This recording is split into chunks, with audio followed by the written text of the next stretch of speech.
that marijuana is probably the most dangerous drug in the United States. E eu acho que as campanhas antidrogas são muito ineficientes. Regulação de um mercado que já existe. Regulação. Trata de ver se o caso da maconha pode ser regulada, em vez de ser simplesmente proibida. Herb is a plant. I mean, herbs are good for everything. Gilberto Gil declarou que, entre aspas, gostava da maconha. A Justiça Federal autorizou uma associação do estado de Sergipe a fornecer a flor da cannabis para o tratamento de pacientes. Olá, eu sou a Anitta Crepe, jornalista especializada em cannabis, e nessa primeira temporada do Cannabis Hoje Pode, eu converso com os profissionais mais destacados do ramo para tentar entender como o empreendedorismo em cannabis, esse mercado tão novo quanto promissor, vem se tornando uma realidade no Brasil. Fica aqui comigo que eu já volto.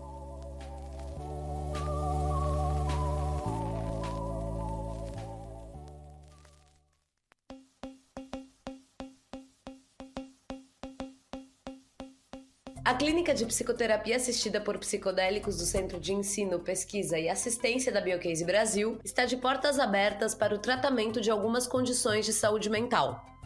Sempre com o uso de substâncias autorizadas, o paciente que ainda não teve contato com os psicodélicos passa por sessões de avaliação e preparo para a experiência em local indicado, além de sessões de integração sobre o momento vivenciado. No caso do paciente que já faz uso de algum psicodélico, ele pode fazer o atendimento de integração de experiências recentes ou mesmo o segmento de longo prazo.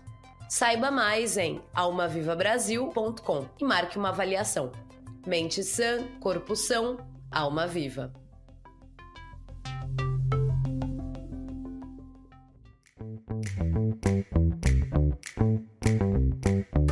Olá, olá! Olha nós aqui de novo papeando sobre empreendedorismo canábico em um formato profissional de podcast lindamente produzido, coisa que só é possível graças aos apoios que o Cannabis Hoje Pode recebe da Biocase Brasil, da USA Hemp e da VerdeMed.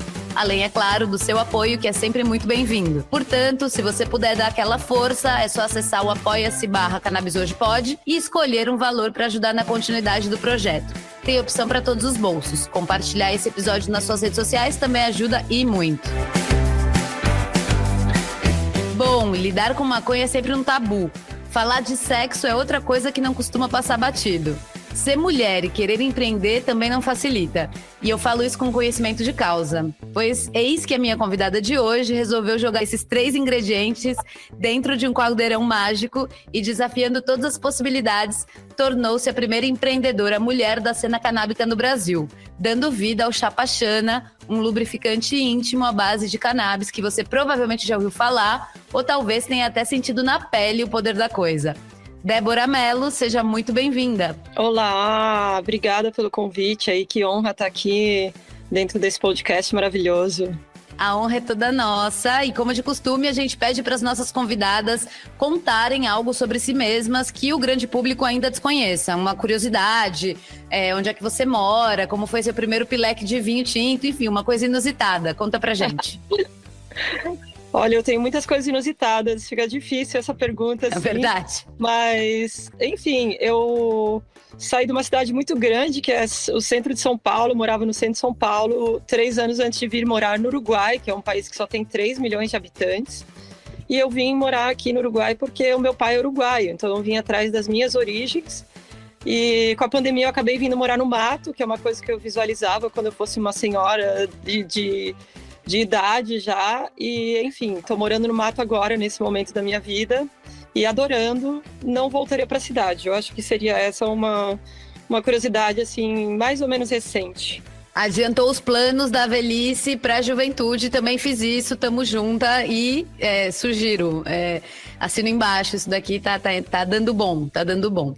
É o Débora, famoso fluir, né? Fluindo com a fluir. vida. Total. Débora, você criou a Chapachana, um lubrificante íntimo à base de cannabis, quando não existiam, ou pelo menos eu não lembro de que existissem, outros produtos de cannabis no mercado brasileiro. As pessoas até hoje se referem a você como a pioneira, né, a primeira empreendedora de cannabis no Brasil. Conta pra gente, então, como é que foi que rolou essa ideia do Chapa? Bom, a ideia do Chapa, ela surgiu quando me mostraram um lubrificante em Curitiba ainda, quando eu estava me despedindo lá dos meus pais que moram lá. E falou assim a pessoa, não, você não está indo para o Uruguai? Fabrica lá. Aí eu olhei para a pessoa e falei assim, nossa, eu fazendo um lubrificante nada a ver, né? Eu trabalho com arte.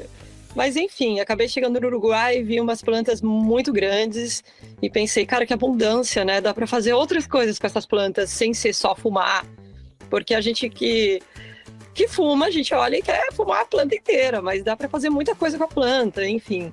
E aí foi aí que eu entrei nas alquimias do Chapachana, comecei a fazer os testes e tudo.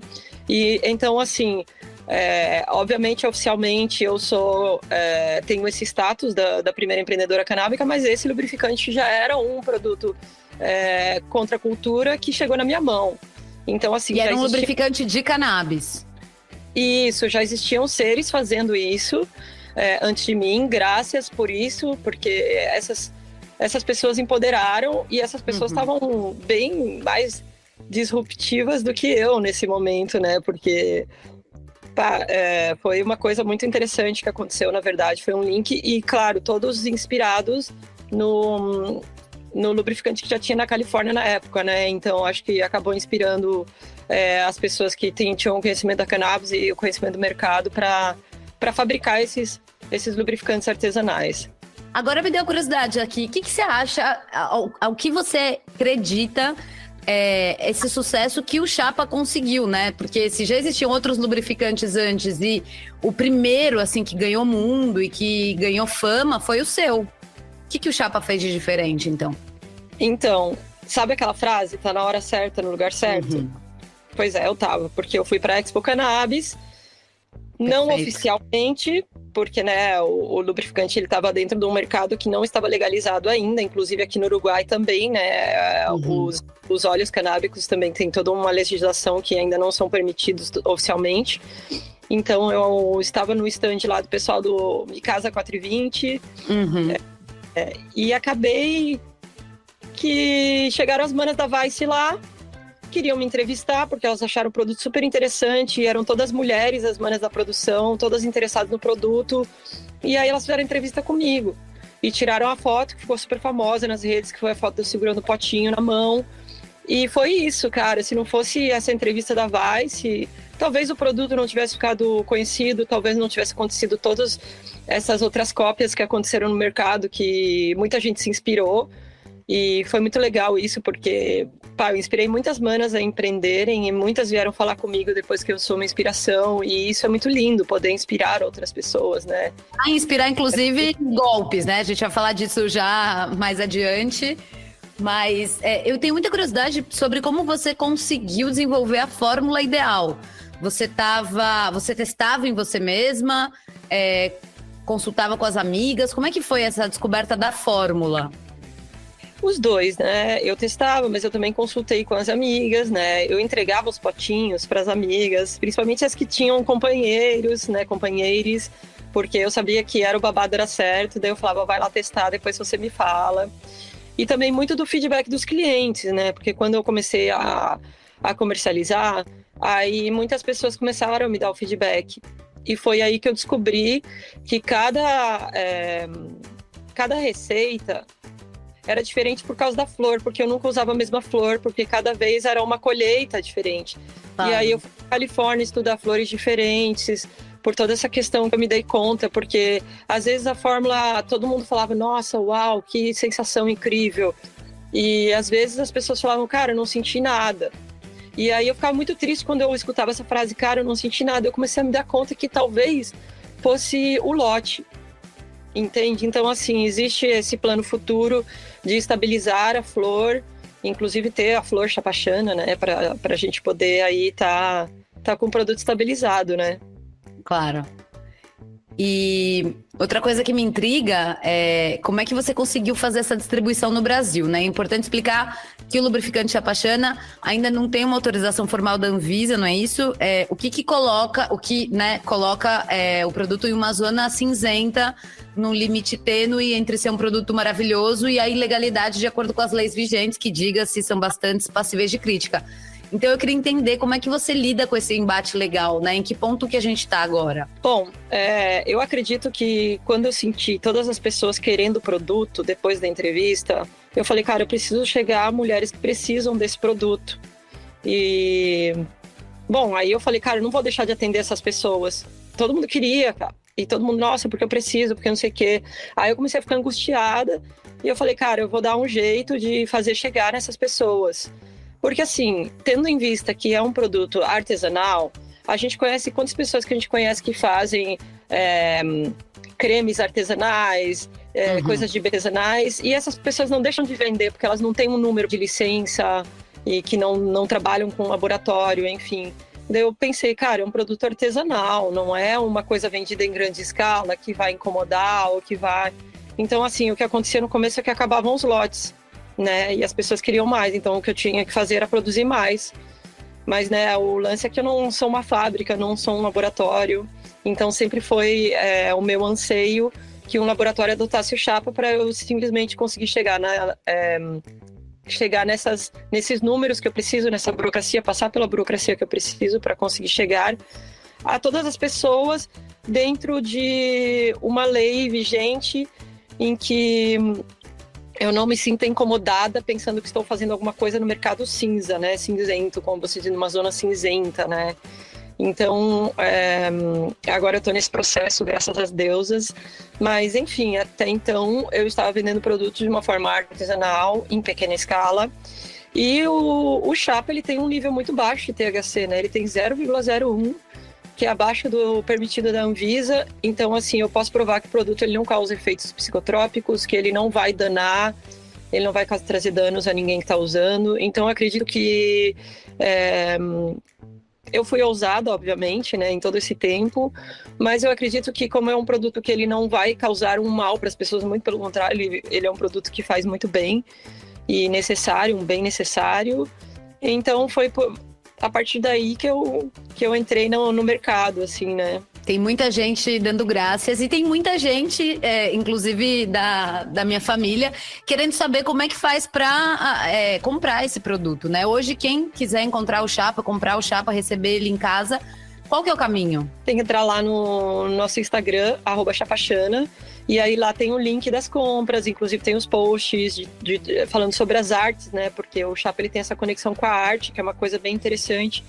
E é um dos diferenciais do Chapa junto a outros lubrificantes canábicos que estão por aí, né? Porque como eu sempre trabalhei com arte, eu juntei essas duas coisas, né? Eu comecei a dar voz a artistas latino-americanas para elas, como que se diz, mostrarem a sua visão sobre a sexualidade feminina ou a sexualidade delas junto a essa planta sagrada que é a cannabis, né? Que tem essa conexão sexual incrível, assim, né? Porque se você for colocar na internet ali sobre sexo e cannabis, sai muito matéria falando sobre isso, né? E é bem interessante o assunto. E aí, né, a gente até entra nessa questão da distribuição, que foi uma sacada genial que você teve, que foi colocar o lubrificante como um brinde junto com essa revistinha, que é justamente onde estão essas artes, né? Então, inclusive, essa coisa também de mandar como um brinde é bastante comum em outros países, né, fora do Brasil. Me conta como é que rolou essa ideia, né, tanto de juntar a arte e de trazer ali cada revistinha com uma arte e de propriamente oferecer o produto de 5 ml ali como um brinde desse zine. Como é que foi isso? Como é que surgiu essa ideia para você? Bom, foi uma ideia que surgiu bem fluidamente, assim, né? Porque quando eu entregava para as amigas e falava para elas testarem, elas perguntavam, mas como que usa? E aí tinham várias dúvidas que as pessoas me falavam. Daí eu falei, cara, eu preciso colocar essas dúvidas numa espécie de bula.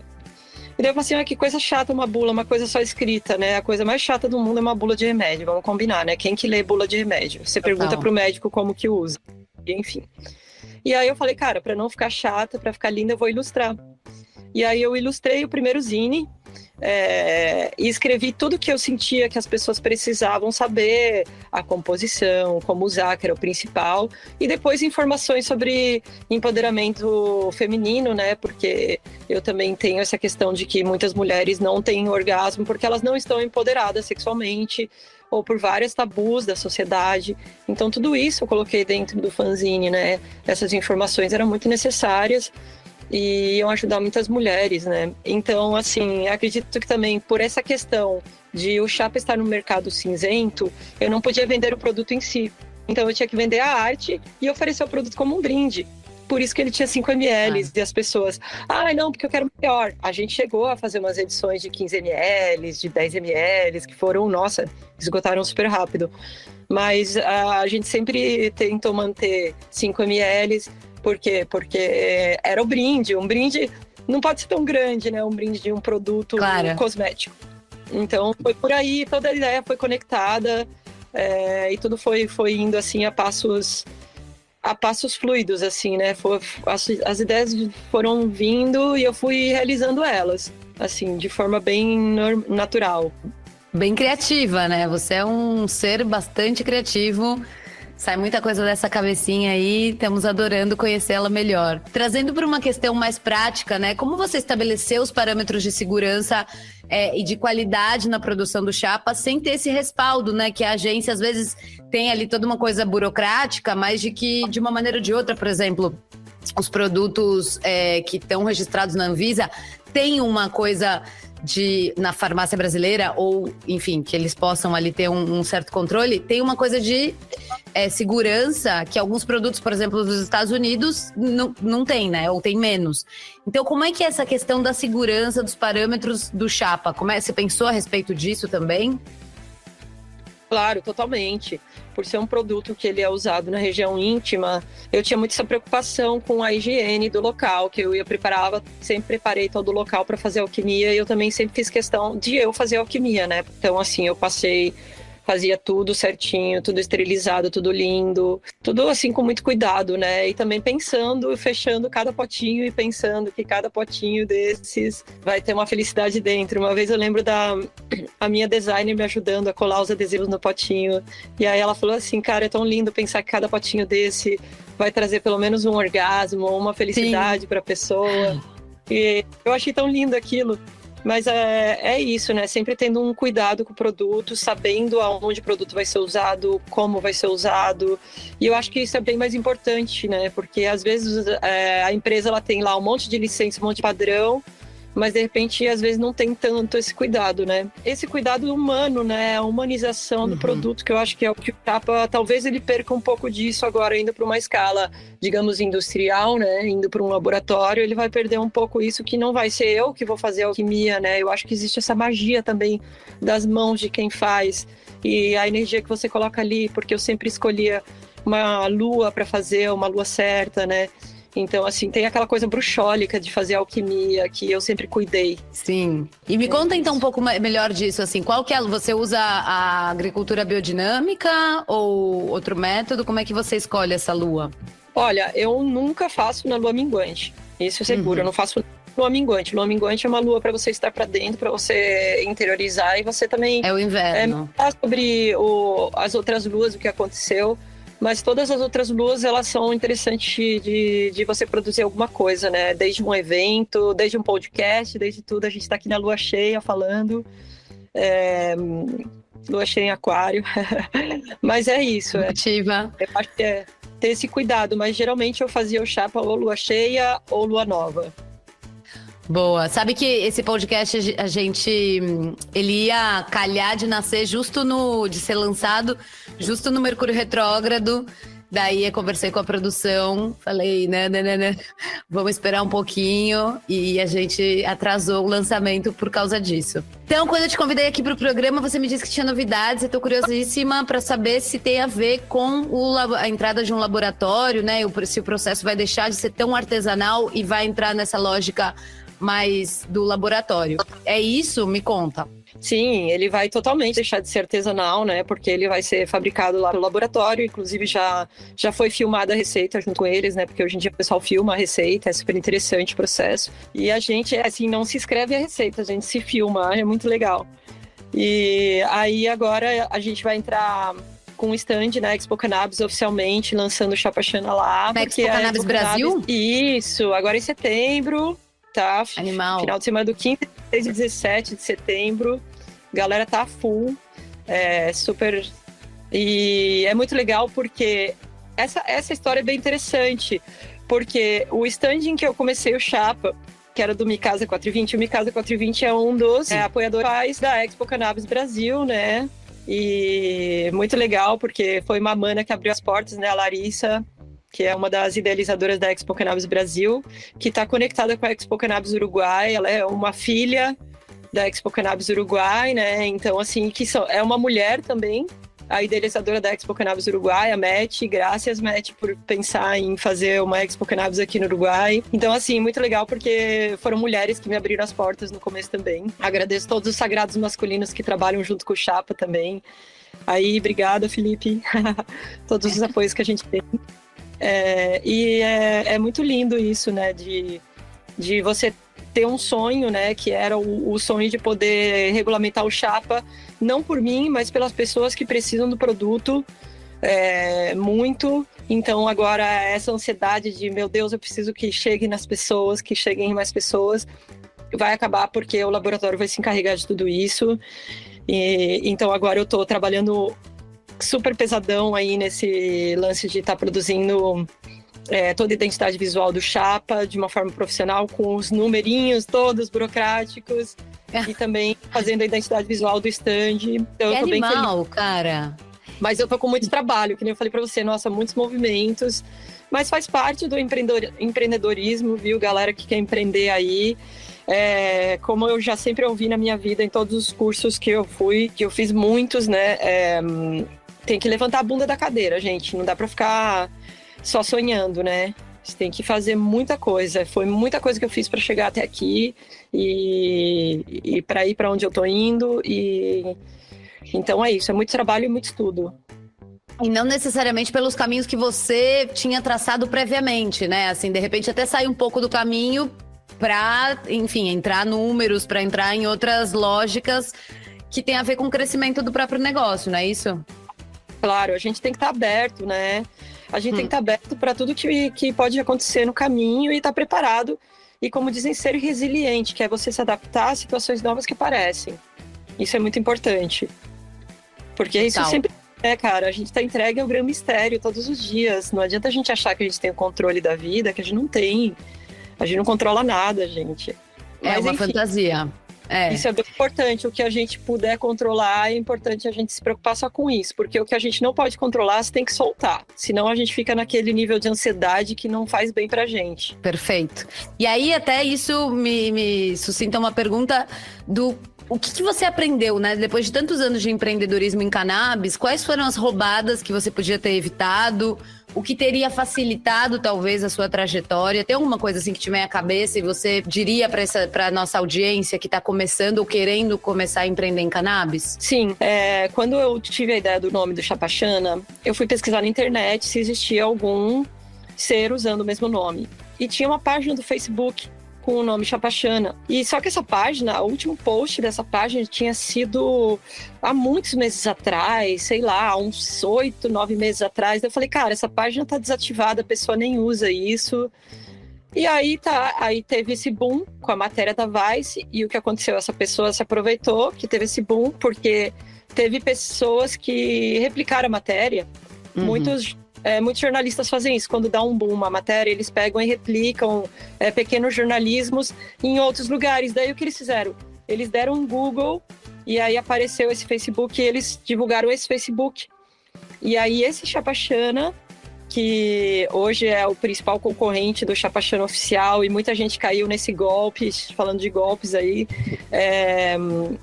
Eu não sei o que eles produzem, eu não sei nem se eles usam flores. Se são flores, mas assim, eu sempre tive esse impasse e sempre teve essa confusão. Muitos clientes, eu comprei esse Chapachana aqui. Claro. Meu, a fanzine eles copiaram, porque o que eu vejo é que foi um oportunismo da pessoa. A pessoa viu que bombou a matéria com o nome que ela estava usando e ela veio falar pra mim que o nome era dela, que ela tinha inventado, porque, claro, quando fica famoso, todo mundo quer o nome. Todo mundo quer. E aí eu falei, mas, meu bem, você não estava nem usando a página do seu Facebook, você não estava nem... E aí, o que eu fiz foi registrar a marca. A primeira coisa que eu fiz foi sair correndo e registrar a marca. Então, assim, eu registrei a marca primeiro, só que eu nunca fui brigar na justiça, porque eu não quero entrar nessa briga. Eu acredito que é uma briga que não leva... Nenhuma briga leva a lugar nenhum. Uhum. Eu só penso que as coisas, o universo, ele responde naturalmente às pessoas que não estão sendo coerentes, né? Ou que estão se aproveitando de uma oportunidade só pela questão financeira, sem pensar na essência do projeto, né? E sem pensar no dinheiro, porque também teve muitos chapachanas que surgiram usando o nome como para vender e não pensando na questão, em toda a essência do projeto, né? Que era ajudar as questões da mulher, porque até numa conversa com a Luna Vargas, que a gente teve esses tempos lá na Matilha Cultural, a Luna falou que se essa questão de problemas sexuais fosse dos homens, eles já teriam resolvido, né? Porque o Viagra eles resolveram. Certeza. E assim, as mulheres, a gente tá aí na batalha, né? Sempre. Então, eu acho muito triste, né? Que aconteça esse tipo de situação, porque a pessoa veio falar que eu roubei o nome dela e tal, mas, né? Tipo, foi uma questão que surgiu a ideia e a pessoa teve a mesma ideia em outro lugar e acabou aproveitando de todas as entrevistas que você dá, de tudo que você faz. Porque Tudo que você construiu, né? Do produto de qualidade e que conquistou a galera.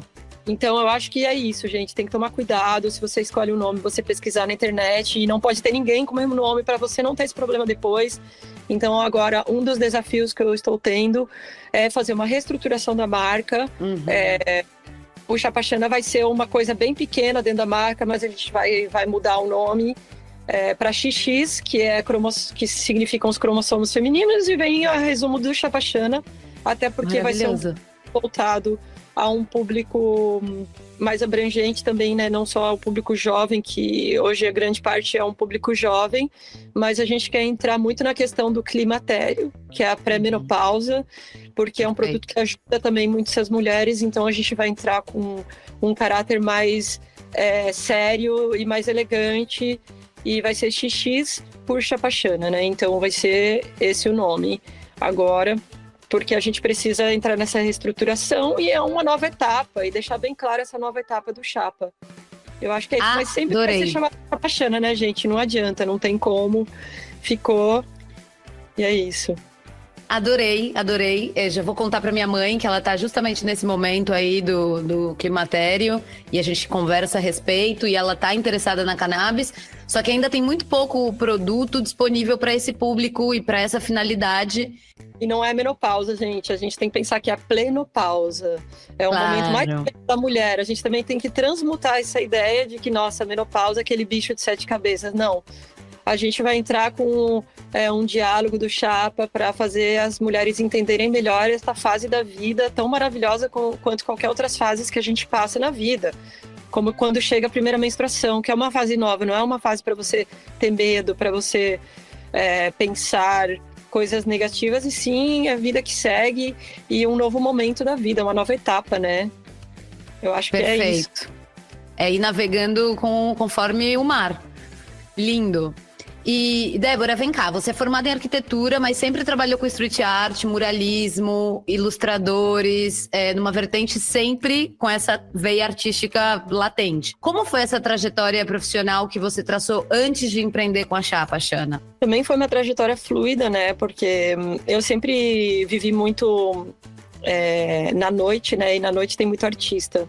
Então a gente sempre se encontrava e conversava muito, né? Muito sobre arte, sobre tudo. Então, me veio uma ideia de ter uma galeria de arte, street art, né? Então, eu fiz a Galeria Lúdica em Curitiba, foi a primeira galeria de street art de Curitiba. Inclusive, a gente abrigou muitos projetos de marcas que trabalham com isso, que fizeram lançamento lá. Foi muito legal, conheci muitos artistas interessantes, muita gente interessante. E foi daí que surgiu essa conexão com a cannabis, né? E a arquitetura eu usei em alguns momentos da vida, inclusive para fazer uns eventos grandes que eu fazia, né? Que eu tinha que estruturar o espaço, dimensionar. Então, assim, a arquitetura ela sempre esteve presente, nunca deixei de usar ela. Agradeço muito por ter ido por esse caminho aí, mas não é a minha principal atividade, né? Eu sempre gostei mais de trabalhar com os artistas mesmo. E eu sempre falo que a Galeria Lúdica ela é uma empresa de economia criativa. E aí vem de eu usar a minha criatividade para gerar alguma coisa que gere um capital, né? para poder fazer novos projetos. Então, assim, esse capital sempre vai ser usado para fazer um outro projeto. Para ir se financiando, né? Sua própria criatividade. Financiando. Então, foi daí minha trajetória com os artistas, né, cara? Toda essa conexão com a arte que é muito linda e que nunca vai deixar de ter nos projetos da Galeria Lúdica. Animal. E vem cá, uma das coisas que funcionam hoje em dia quando o assunto é marketing canábico é a questão das collabs, né? E eu sei que você recentemente fechou um acordo com o pessoal da Terps sobre terpenos. Enfim, é algo que parece que te interessa, essa questão das collabs. Então me conta um pouco o que você busca, aliás, o que a marca Chapachana busca na hora de fechar uma collab para quem estiver ouvindo e de repente quiser te fazer alguma proposta.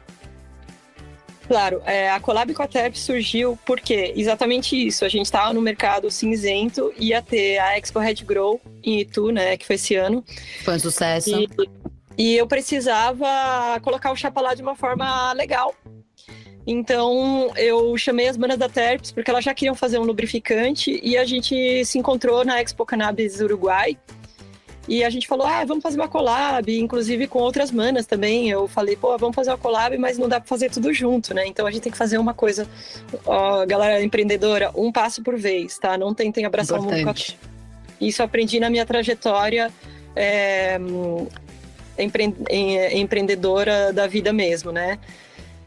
Então, assim, eu chamei as manas da Terps e eu falei, vocês queriam fazer um lubrificante, por que a gente não faz um chapachana de terpenos? Ele não vai ter o mesmo efeito do chapa, mas ele vai ter ali um cheirinho gostoso e vai ser um lubrificante gostosinho de usar. É bem gostoso, o chapa de terpenos ali da Terps ficou bem gostoso, bem delícia. E foi interessante também porque era uma forma de empoderar elas também que estão começando, né? Porque a Terps não é uma marca que existe há muitos anos, surgindo há pouco tempo no mercado, e é uma forma de ir se empoderando e ajudando as manas que estão começando aí a empreender canabicamente. Então, galera, se quiser fazer um collab aí, pode chamar ali no inbox do Chapa, que as manas que trabalham comigo me direcionam. Eu adoro fazer collabs, eu acho que é importante para ambas as partes, é um ganha-ganha. Então, assim, até o Chapa Fake aí, se quiser fazer um collab aí, eu tô aberta, eu não guardo rancor não, gente, eu sou tranquilinha aí e acho que é isso. A gente precisa crescer junto, né, cara? Porque sozinho ninguém vai para lugar nenhum. A galera que empreende aí tem que trabalhar sempre pensando que a colaboração com os outros e chamar outras pessoas para compartilhar, que seja uma arte, que seja um empreendimento, é uma coisa bem interessante de se fazer e todo mundo aprende também, né? É uma grande escola tudo. Então vamos pro quadro. Vamos pro quadro. Então bora lá.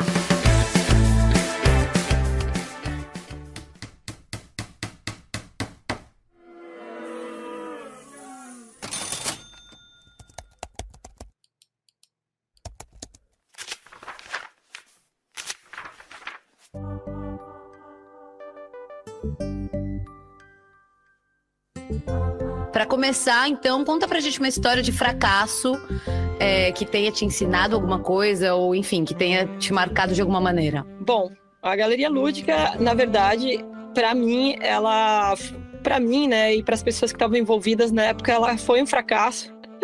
Porque, assim, para quem estava vendo de fora, ela foi um sucesso, foi um projeto maravilhoso, mas internamente a gente sabia que o projeto não se pagava. Porque não é fácil ter arte, né?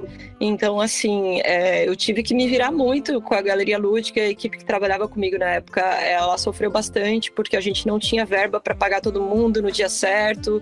Foi uma loucura, assim, eu sofri bastante como empresária nessa época, porque a abundância não chegava, e foi uma época em que a Galeria Lúdica não era só uma galeria de arte, ela era um espaço multicultural. Então, a gente tinha uma loja, e a gente pôs na loja roupas de novos criadores, de criadores locais. E assim, para você fazer uma peça de roupa, ela custa caro. Não é que nem você comprar da China pronto, entendeu?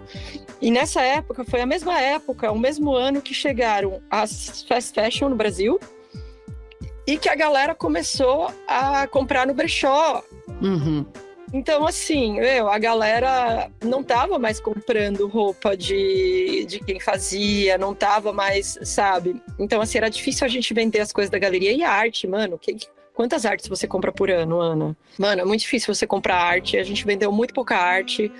Sei lá, se a gente vendeu 5 quadros durante os 5 anos de Galeria Lúdica, sei lá, 1 quadro por ano, já foi muito.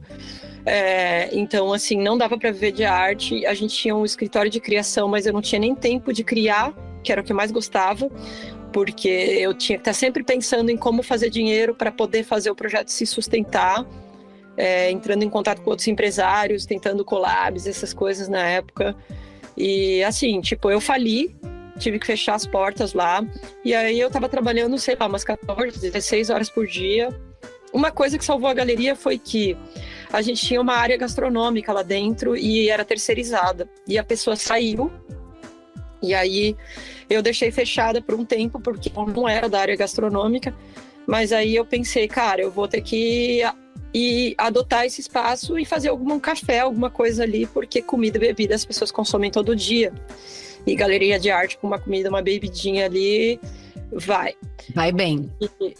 Sim, uma coisa que ajudou bastante foram as marcas âncoras, porque a gente vendia Melissa e vendia aquelas máquinas fotográficas da Lomo na época, e eram os produtos que mais vendiam.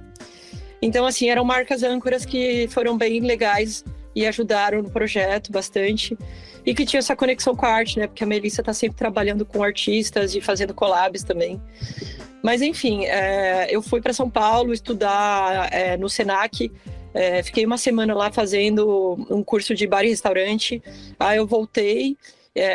Aí um chefe ajudou toda a parte da cozinha, de montar o cardápio. E a gente conseguiu abrir um bar e com cervejas e com comidinhas lá. E uma hamburgueria, acho que foi uma das primeiras hamburguerias artesanais com cervejinha artesanal que a gente fez lá em Curitiba.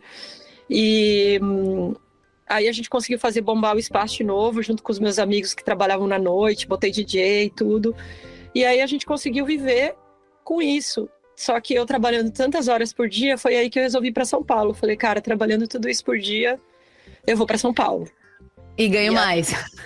Eu resolvi ir para São Paulo e fiquei esses 3 últimos anos antes de vir para o Uruguai, lá em São Paulo, mas já visando ir para o exterior, porque eu já queria também ir para outros lugares do mundo, fazer outras coisas. Já estava com essa visão, assim, de não querer só estar em Curitiba. Eu fiquei 14 anos em Curitiba, né? Que eu sou de São Paulo, na verdade. Mas essa foi a minha história e eu consegui me levantar, mas eu decidi não ficar mais lá. E, assim, foi bem complicado, assim. Mas foi uma grande escola. Eu vou falar para vocês que se eu tivesse pagado um curso de tudo isso, eu não teria aprendido tão bem quanto no couro, cara. Quando a gente sente no couro, na pele, é outra história. Mas aí, já falando para galera que quer empreender, gente, tem que estudar bastante, viu? E viver também, vivenciar, é quando você mais aprende do seu projeto, é o viver. Perfeito. E parece que quando a gente tá levando o tombo, parece que, meu Deus, né? A gente tem um ponto de vista ali, talvez dramático, caótico, mas logo adiante as coisas vão se transformando e cultivando coisas novas que mais pra frente vão dar origem a êxitos. Então, eu adoro fazer essa pergunta e ouvir vocês contando esses fracassos, porque são sempre maravilhosos, assim, são histórias incríveis que depois levanta, sacode a poeira, dá volta por cima. Maravilhoso. Agora, Débora, queria que você se colocasse na pele de um empreendedor, uma empreendedora que está querendo entrar na indústria da cannabis, e essa pessoa tem 50 mil reais na poupança para fazer isso. É um dinheiro limitado. Se você fosse essa pessoa, no que você apostaria dentro da cannabis no Brasil? Você já pensou a respeito disso? É uma coisa que aparece na sua cabeça de vez em quando, sobre seguir empreendendo? Olha, eu adoraria ter tido 50 mil reais para quando eu comecei, viu? Mas eu acredito que existem vários mercados que estão se abrindo aí. É uma questão de pesquisar. Porque eu, quando comecei, eu pesquisei muito, né, sobre tudo, e acredito que com as habilidades que a pessoa tem, os talentos que ela tem, ela vai conseguir ir conectando as coisas e chegar onde ela quer chegar, estudando, se esforçando, indo atrás, que nem eu falei, não dá para ficar sentado esperando as coisas caírem do céu. Então, assim, a primeira coisa é você pensar em todos os seus passos e, cara, estruturação financeira, é o principal, porque isso foi uma também coisa que eu aprendi com o projeto da galeria.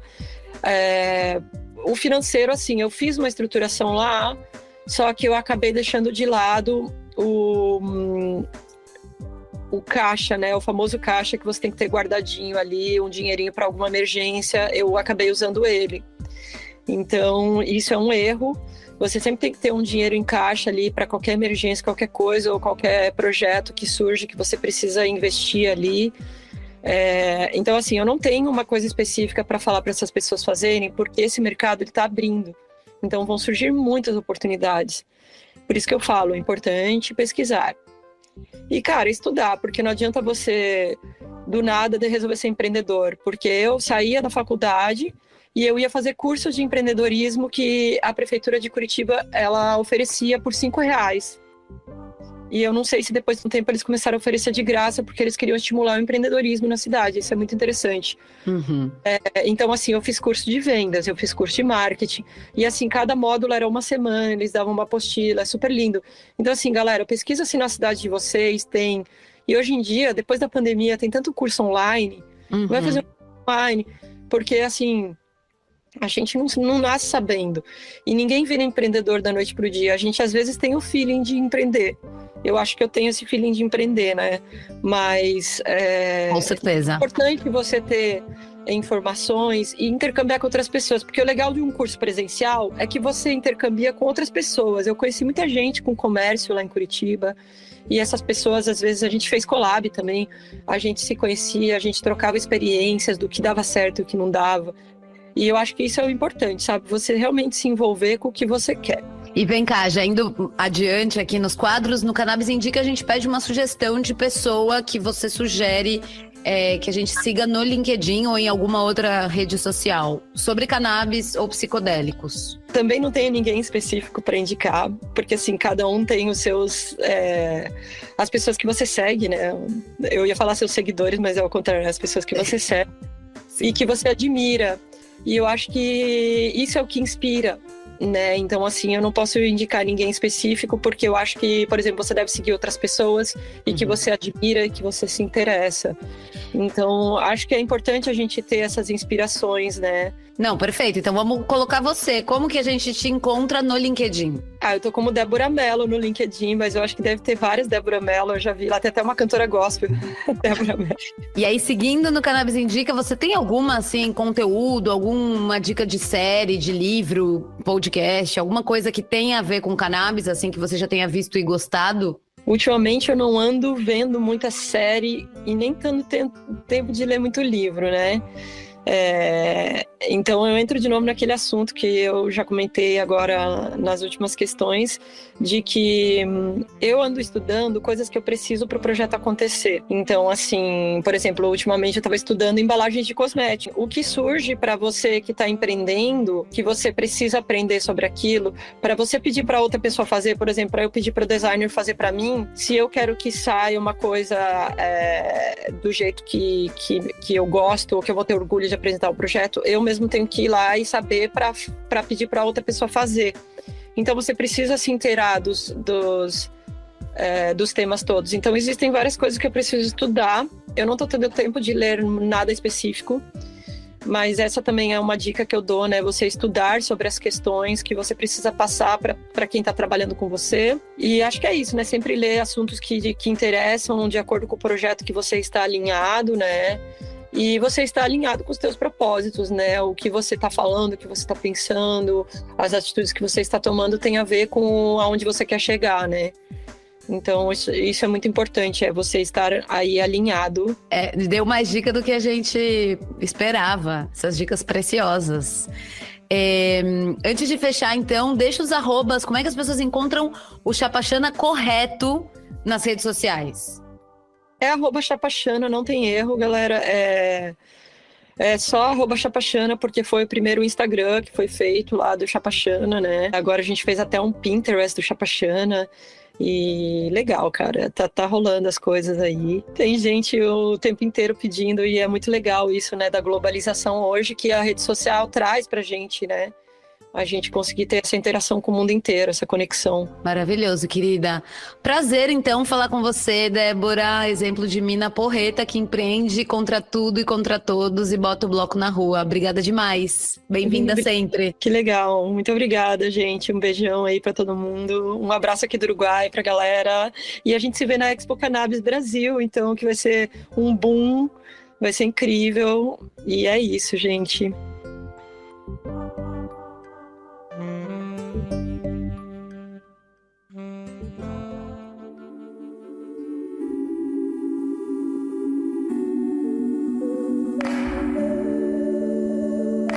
Graças a você que ficou até o final. O Cannabis Hoje Pode vai ao ar às terças-feiras e é apresentado por mim, Anita Krepp.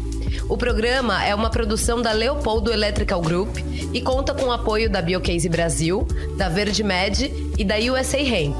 Se você quiser entrar em contato, é só mandar um e-mail para cannabishoje@gmail.com. E aproveite para seguir o perfil do Cannabis Hoje no Instagram, @cannabishoje. É isso, até semana que vem.